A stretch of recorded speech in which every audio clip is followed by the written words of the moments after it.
Welcome to another Impact Insights. I'm very pleased to have with me today Grant Hendry, who is Head of National Accounts at Foundation Home Loans. Hello, Grant. Hi, Dale. How are you doing? Yeah, very good. And you? Yeah, very good. Thank you for. Good to have you fully fledged and back into the market. How's the last sort of 12 weeks in lockdown been for you? Personally, or from a business point of view? Personally, well, I think from a personal point of view, it's worked really well for us as a family. I mean, I'm away normally 3 or 4 nights a week, so to be spending time with the family, we have dinner all together at the same time. I'm working smarter as well, so I'm more productive with my time. I'm not traveling around the country in the same ways.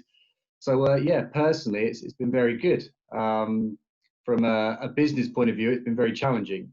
We've had a number of impacts, whether it be mortgage payment holidays, you've had the valuers going on hold, staff on furlough, so that certainly impacted us, cost of borrowing. But generally, it's been a very testing but interesting time for us to test our book, to test our business as well, how we can cope under pressure, and actually we've held up really well. So. Sure. Yeah, no, I think what you did really well was to keep everybody informed with what you're doing with the various video conferencing bits that you did with Hans. I think that was really good just to be kept updated. And obviously you were out for a little bit of time. You were inundated with mortgage payment holidays. Are you all set for the next round? Is this going to have the same impact, or are you all prepared for this? Yeah, I think for us it was the unknown at that time, because we didn't know how long we were going to be in this lockdown period for. Our trigger really was part of it, without a shadow of a doubt, but it was also the valuers going on hold. We didn't know how long that was going to be. What we didn't want is cases coming through and that backlog building up. And so from an investor's point of view, it was, guys, let's find our feet. Let's see what the impact of mortgage payment deferrals is going to be for us as a business. And actually, it worked a lot better than we were expecting it to. The customers were very understanding, and brokers played a really important part for us in that journey and that communication bit. So we were straight away on the phone to our brokers and saying, look, you need to be in contact with your customers. You need to be telling them that if they want a mortgage payment deferral, it's going to impact their future borrowing potentially when they're trying to complete another case with us whilst trying to take a mortgage payment holiday on 10. Do they really need it? And the brokers were brilliant. I cannot thank them enough for their support and the messaging that we needed to get out there. But yeah, we were impacted without a shadow of doubt. We haven't got the government support in the same way, but it has worked really well for us. So. Yeah, that's good. And what's your views of the mortgage payment holidays themselves? When people come to remortgage in 12 months, 24 months time, how do you think that's going to be? There's also mixed reviews and mixed suggestions that it's going to affect people's ability to get another mortgage, although it won't affect their credit score. What's your views on that? Yeah, it's a really interesting one, because we're now starting to see this, and whether it be a buy-to-let or residential, we are looking at the customer's circumstances. How are they responded since the 16th of March when Rishi Sunak made the announcement of the furlough schemes and the mortgage payment deferrals, and everything came out to that same point. If we've seen a customer who has been put on furlough and potentially isn't going to be returned to work, or the industry that they're in, or that they have also taken a payment holiday, it's looking at their overall circumstances to determine, actually, is this a sensible lend for us at this moment in time? So we're in a very good position, but it is still a grey position, because every case is individually looked at by an underwriter. But we're having regular meetings once or twice a week, just going through saying, did we make the right decision on this one? Is there something we can do? So we're going back to the broker saying, well, look, you're telling us that the customer wants to buy another buy-to-let property, but they've got a payment holiday on their residential, they're in furlough. Is that a sensible decision for us? When the customer is saying, no, I'm actually going back to work, here's a letter from my employer, I can cancel my mortgage payment holiday that I took, I just did it because that was the advice and I jumped on the bandwagon, then we can work with those customers. We just don't want to be putting people in a worse position. So for us, I think it's about that relationship and the communication that we have with the brokers that will help support those types of customers. Absolutely, all about responsible lending, is that? And communication has played a huge part over the last sort of 12 weeks. Especially with regards to customers trying to find answers. I think that's the biggest thing. And if the brokers are fully armed with the response from you guys, giving us an update. I think that's worked really, really well. Are you missing the physical contact with people? Will this change your view moving forward and how you do meetings like this and visiting your key accounts? I think there is definitely a need for face-to-face. That's never going to be removed from our world. But what I do think, and where I'm sat from, when I'm looking at the sales team and I'm saying to them, this is a great way of working. As an example, I was speaking to a broker and we had the regional account manager. We brought the broker into the call and we were saying, look, this is what we're looking at doing. And then what we then did was bring the underwriter into the call. And then the broker was sharing the documents. And it was a much better working rather than having a phone in the way or it taking a bit of time to get that response or getting documents in the post. It can work really effectively. And the other bit for me is that I can be now in Liverpool with a top broker in the morning and we can have a breakfast meeting. I can be in Newcastle for another meeting and then in London for drinks in the afternoon. And I haven't had to leave my desk yet, so we can do this. So I do personally think that we can work far better in this environment. And it's taken for this to happen for us to really embrace it and move forward. So I see huge value in it, but I would never say the removal of doing face-to-face at all, because I do think it's key. But I think it's about seeing the right people. I see it so much, and I think that it's just a typical way of measuring is that you say, do 20 appointments a week as a regional account manager. And you end up ticking boxes rather than seeing the right people and doing the quality appointments. So I think this will certainly help. I think there's a massive amount of value in that as well, exactly what you just said. So you're well and truly back into the market now. You've come out with some cracking products this week, and especially the packager exclusives with no ERCs. Do contact impact if you want to talk about those. There's some really good products. You know, what's your reasoning behind it? You've really come out with a bang, and there's some really good, you've really thought about the products that you want to come to market with. Yeah, so a couple of things there.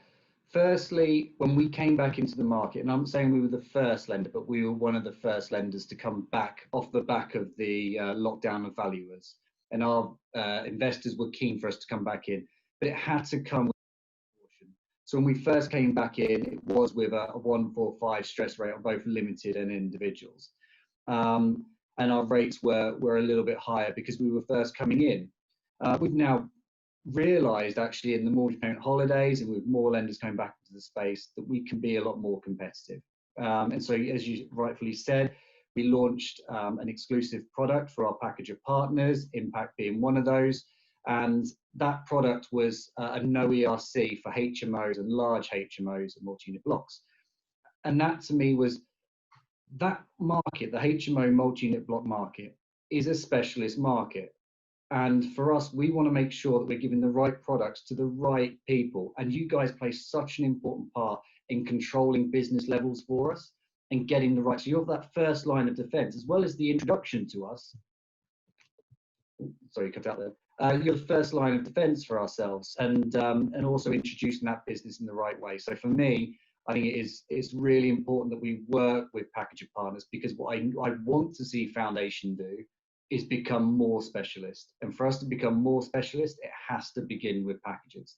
You guys have got the relationship with those brokers who potentially might be IFAs, they might be brokers that just deal with a lot of high street business. They're still going to have customers that fall into that world, and it has to go through a packager channel. And I really want to support that channel more and more as we go forward, because it's going to be you who's going to help us become better at what we do. No, we really appreciate that. And you have, like I said, you come out with some really, really great products. Which, you know, the next part to this is obviously we're very heavily technology orientated currently. We've got our own integration with FHL, which is brilliant, and it gives a two-way decision.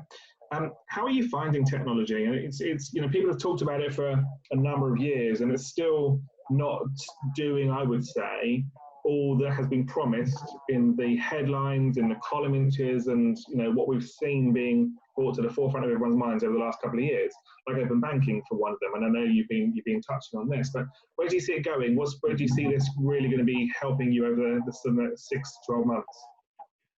Yeah, there's a couple of things. I'm a big fan, obviously the API piece that we have with OMS as well, and seeing that integration, seeing that working is brilliant. And the want and need from it, from your partners who have all joined up to OMS, is really powerful. So that streamlined approach, I'm a big fan of that side, and I really want to continue to see that evolve. I think EID is a really interesting piece. It's something I don't necessarily know how we go about it collectively as a group, but for me at the moment, if you take name ID and address ID, you'll ask for it, we'll ask for it, the solicitors will ask for it. There was one stop shop where you could go and get that information. That would certainly just remove some of the friction points where it's dealt with at the very beginning. Before you've even sat down with the customer, you put their details in, you sign up to a system where they go, yeah, perfect, these customers are good to go. And that would just remove some of the friction points that can slow down a mortgage journey, make the customer responsible for getting that part of the system up to date before they sit down with you. And the open banking bit, yeah, we've tried to embrace it before. I think part of the issue that we had was our residential proposition wasn't in the right place at the time. We're focusing heavily on residential. We see it as an underserved market at the moment, especially in that specialist space. Mark Whittier is heavily leading that project, and it'll be great to see us come out the other end there.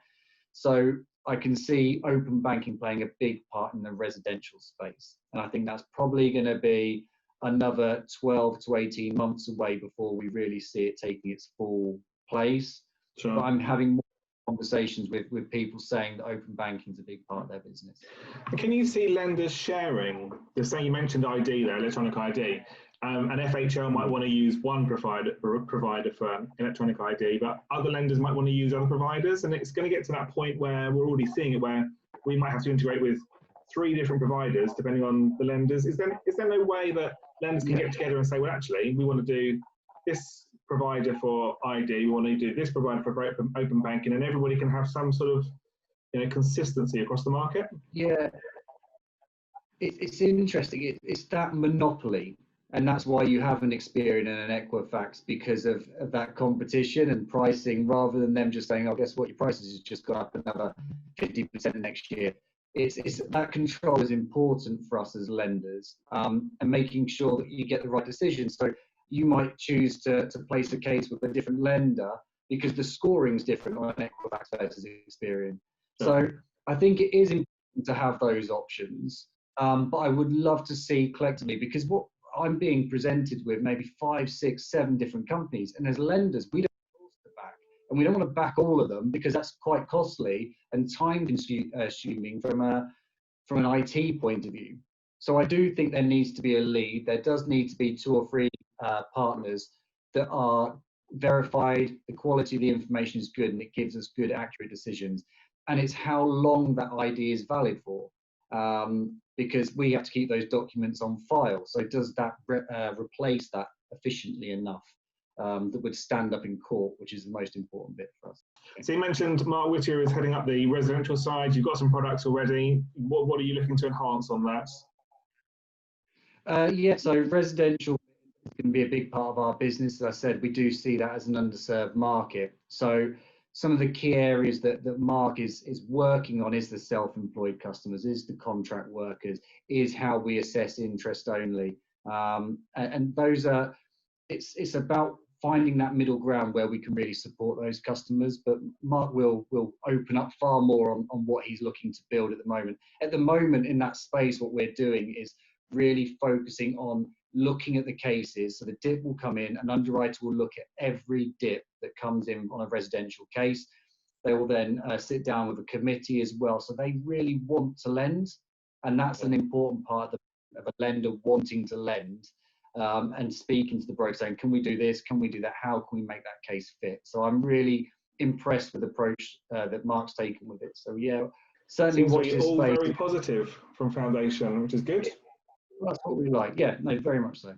So just to sort of close off, what's your 3 bits of advice for a broker at the moment in current climates, especially as it's going a bit hokey-cokey with the high loan to values and the buy-to-lets and the adverse and so on and so on. Right now, I think it's quite a hard time. So what's your 3 tips? My 3 tips. Firstly, speak to every customer, no matter what, just to understand what their circumstances are. Have they taken a mortgage payment deferral? Did they need to? What's their work been impacted? Have they look to cancel their insurance? Are they aware that potentially they can defer that as well? So don't cancel your insurance, but have an opportunity to speak to them. And actually, off the back of this, it might be a great opportunity to be advising on life insurance and so forth, where they didn't sell it before. So go back and address that. My second tip would be, don't max out customers. I'm not saying I'm Mystic Megator in any way here, but I've always been scared by low rates and high house prices. When we had Brexit, and that's going to come back at some point. But if we are maxing customers on the rent, on the 125, if we're maxing them on the value and the rate every time, you're going to potentially create mortgage prisoners. So I just think, have a look at that, speak to the customers, because when we're going in this direction, it's fine. When it drops, you then create problems. And for lenders like ourselves, we need to, and specialist lenders in general, need to create product transfer options for those customers, so they don't just fall onto a standard variable rate and you can't help them as advisors. We need to be able to find that solution. So number two is, don't stretch the customers every time where they need it, or at least make sure you're having those conversations with them and they're aware of the pros and cons. And my third tip, I'm trying to think of my third tip, is speak to your regional account managers. Use them as much as possible, whether it be via technology, embrace technology, and listen to what they have to say. They'll be able to help you with your cases at times like this. They're not out and about, they're sat there, they can be more reactive, but also proactive. So deal with them as much as possible and embrace technology. Brilliant, brilliant bits of advice. And just so we know a little bit more about you, ice hockey used to be your passion, did it? Yeah, I used to play professionally. I wouldn't say I was very good. I just did as the coach said. So if it meant dropping, if it meant roughing up, I love the team sport. I love the aggression and the passion that came with the sport. So yeah, it certainly was. It was actually mortgages, or it was ice hockey, that got me into it in the first place, through Paul McCarthy and Jason Porter, who used to come and watch, or Jason played hockey with me. But yeah, so it was that was my introduction to mortgages, and here I am 16 years later. Very good too, very good. Well, I appreciate you taking the time. Thank you, Grant. Thank you for watching our Impact Insights. We'll be doing more of these, so keep an eye out and look after yourselves and stay safe. Thanks for watching.